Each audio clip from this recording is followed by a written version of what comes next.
staff de la terapia intensiva del Hospital de Niños Ricardo Gutiérrez. En esta clase vamos a hablar del manejo clínico en el postoperatorio de neurocirugía. ¿Por qué hablar específicamente de este tema? Porque las complicaciones en el periodo postquirúrgico de neurocirugía son frecuentes. Acá en la diapositiva podemos ver que, de acuerdo al tipo de cirugía, la tasa de complicaciones puede oscilar desde entre un 10% hasta un 40 o 50%. La mortalidad es baja, pero sin embargo, en relación a estos procedimientos, es significativa al ser de 1% una mortalidad a 30 días. Estos datos surgen de una revisión reciente del año 2017 sobre más de 10.000 cirugías hechas en Estados Unidos.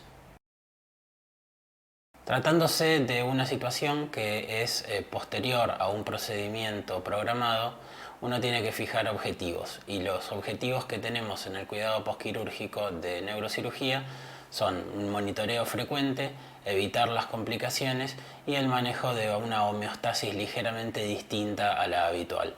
Todo esto en un marco de comunicación clara y frecuente entre el equipo de recuperación y el equipo de neurocirujanos para poder brindarle al paciente los mejores cuidados posibles. ¿Cuáles son las razones por las cuales un paciente en el postquirúrgico de neurocirugía puede requerir algunos cuidados especiales? De todas las neurocirugías que se pueden hacer, las vamos a dividir en estos grupos que vemos acá.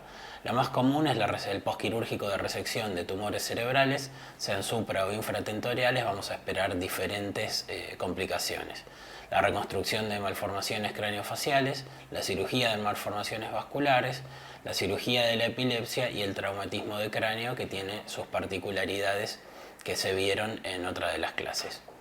En el 90% de los casos, todos estos cuidados van a ser necesarios durante 24 horas o menos. Cuando hablamos de cuidados posoperatorios, los vamos a dividir en dos grupos como para poder organizarnos, y vamos a hablar de monitorización y de soporte.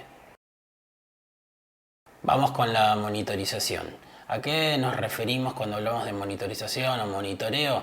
A la revisión continua y sistemática de alguna cosa. En estos casos lo que vamos a hablar es de signos vitales como la frecuencia cardíaca, tensión arterial, saturación de oxígeno, la diuresis y el balance de ingresos y egresos. Como podemos entender al ver esta diapositiva, lo que nos queda claro es que el paciente va a requerir estar conectado a un monitor multiparamétrico y que tratando de obtener valores que sean confiables, es decir, evitando las interferencias generadas por algunos factores que pueden ser la luz o el ruido, sobre todo para la saturación, que es la medición que es más sensible.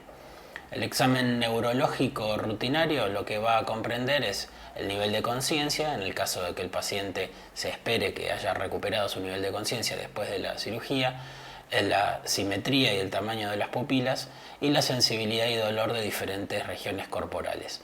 Dependiendo también de la zona que haya sido operado, se pueden esperar déficits específicos, y acá va a ser fundamental tener una comunicación fluida con el neurocirujano para saber qué es lo que uno puede esperar y lo que no.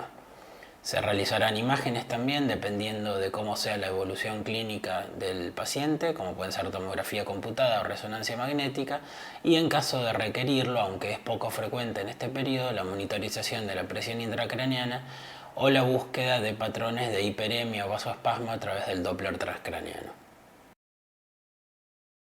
Con respecto al soporte, vamos a empezar por la vía aérea y la ventilación, dependiendo del nivel de conciencia esperable luego del tipo de cirugía, que esto es algo que tiene que ser anticipado y hablado con el paciente y hablado con la familia.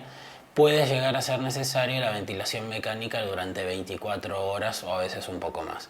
Pero esto, como decíamos, es algo que depende del tipo de cirugía. La mayor parte no requiere ventilación mecánica.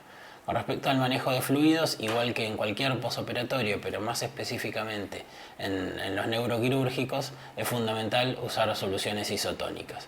Nunca usar soluciones hipotónicas con 40, 70 o 80 milequivalentes de sodio por litro, porque eso favorece la aparición de complicaciones. Siempre vamos a tener que usar, en este caso será solución salina al medio normal, 0,9%, o solución fisiológica. Hay que tratar de mantener la normotensión, tanto la hipo como la hipertensión son complicaciones que pueden aparecer, evitar la sobrehidratación, reponer pérdidas por los drenajes y controlar, como veíamos antes cuando hablábamos de monitorización, el ionograma sérico para ver si necesitamos modificar la composición de la solución que se está infundiendo. Como en cualquier posoperatorio, esperamos que esté presente el dolor. Entonces, como uno sabe que esto se va a presentar, hay que prevenirlo, no esperar a que aparezca y recién ahí tratarlo. Los esquemas con los cuales se maneja la analgesia en el periodo posoperatorio son los habituales, usando AINES con opioides. Se prefiere el tramadol a la morfina porque tiene menos interferencia con el nivel de conciencia, eso permite una mejor evaluación y se irá subiendo en el esquema terapéutico a medida que sea necesario.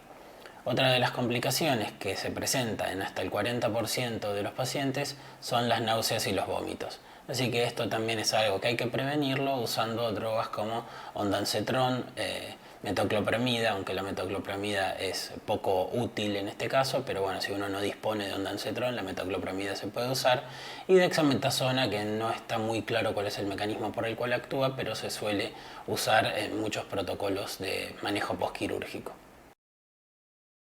Corticoides como dexametasona son útiles en el edema vasogénico, sobre todo en cirugía de tumores y especialmente cuando se trata de metástasis cerebrales.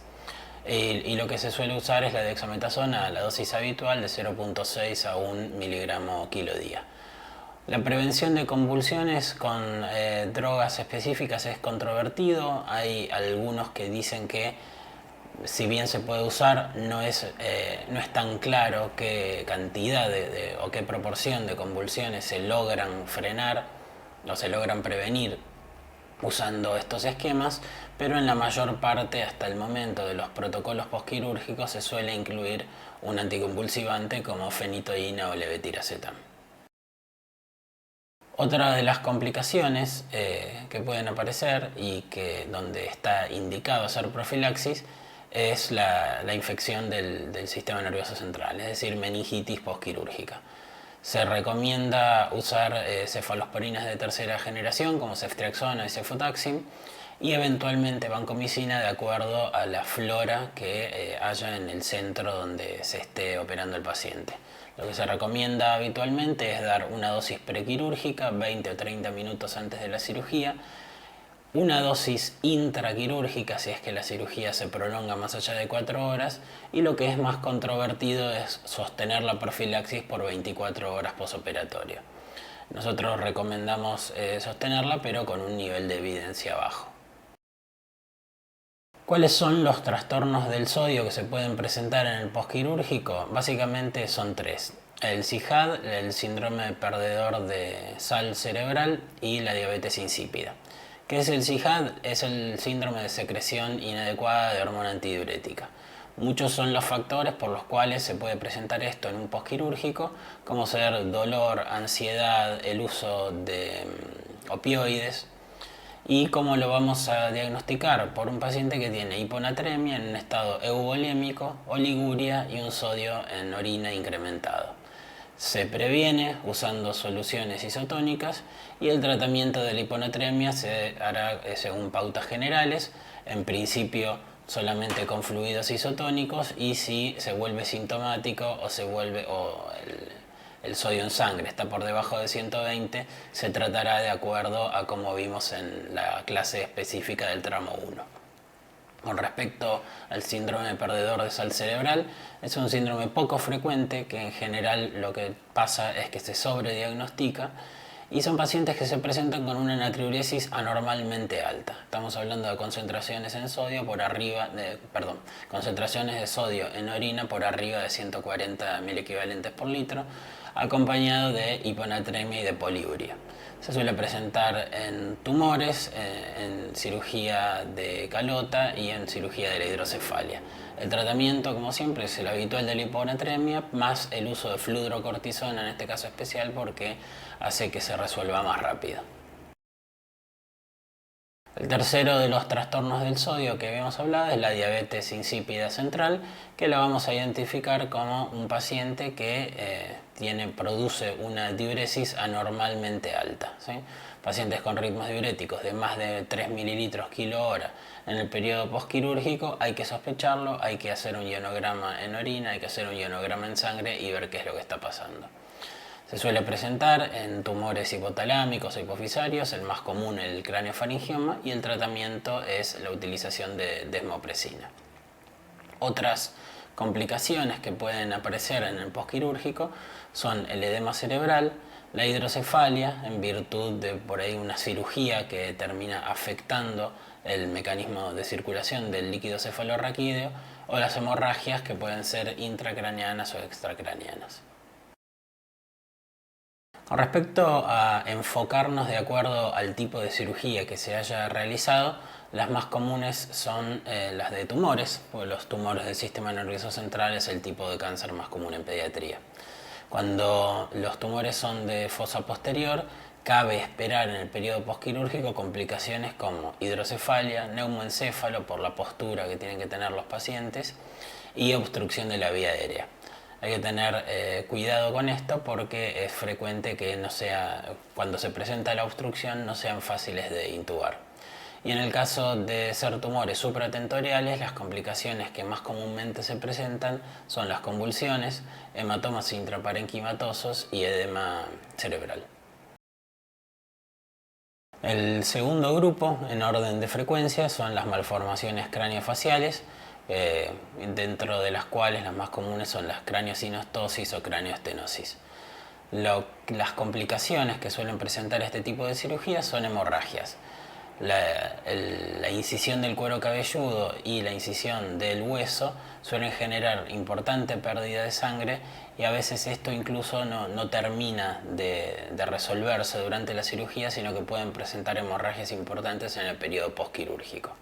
Como son pacientes que comúnmente tienen esta malformación asociada a otras en el contexto de síndromes, es común que tengan también alguna malformación de la vía aérea, por lo cual siempre en estos pacientes hay que anticiparse al manejo de una vía aérea difícil. Y en los grupos en los cuales estas complicaciones son más comunes son en menores de 9 meses, pacientes que tienen síndromes genéticos y cuando la cirugía se hace muy prolongada. Con respecto a las malformaciones vasculares, que es el tercer grupo en orden de frecuencia que requiere neurocirugía, hay que distinguir lo que significa una cirugía de urgencia de una cirugía programada. De urgencia tiene que ver cuando una de estas malformaciones vasculares presenta manifestaciones hemorrágicas o isquémicas. En general, las malformaciones vasculares lo que van a presentar más comúnmente son hemorragias y los aneurismas en general van a presentar manifestaciones como isquemia, efecto de masa o hidrocefalia.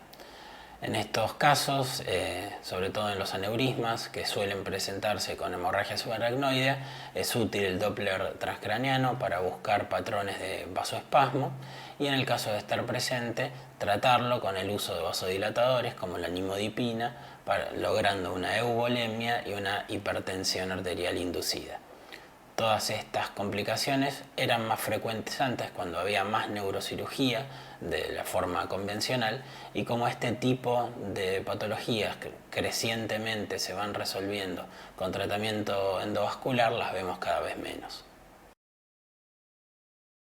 El aspecto que me gustaría que se llevaran de esta clase, para mí más relevante, es que como en toda situación programada, uno tiene que anticiparse a las complicaciones que pueden aparecer. Y para eso nada mejor que el uso de un checklist. Acá en la pantalla vemos el checklist que está propuesto por un grupo de neurocirugía y que se publicó en un journal británico el año pasado. Este es un modelo y se los proponemos acá a modo de ejemplo, pero cada modelo de checklist va a tener que ser adaptado y adecuado a los lugares en los cuales ustedes trabajen. A modo de ejemplo y de entender cuál es la utilidad del checklist en esta publicación, lo que muestran los autores es que revisaron historias de 50 pacientes en los cuales encontraron que para la prescripción de analgésicos, de antieméticos, de corticoides y de antibióticos, la performance pre-implementación del checklist había sido muy pobre. Es decir, habían encontrado que todo eso se había hecho bien en 25% de los casos.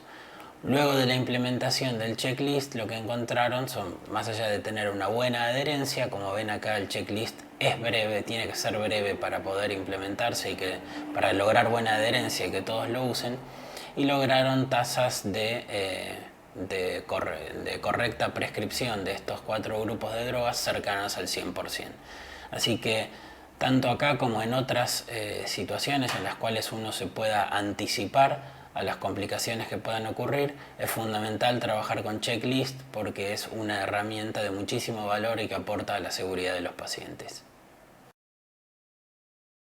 Bueno, para cerrar vamos a tocar los puntos clave o los puntos más relevantes.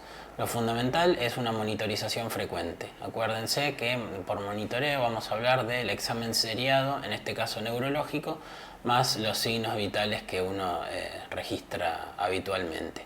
Prevención y tratamiento del dolor, y a esto vamos a agregarle de las náuseas, los vómitos y de las infecciones. El mantenimiento de la homeostasis, del agua y del sodio.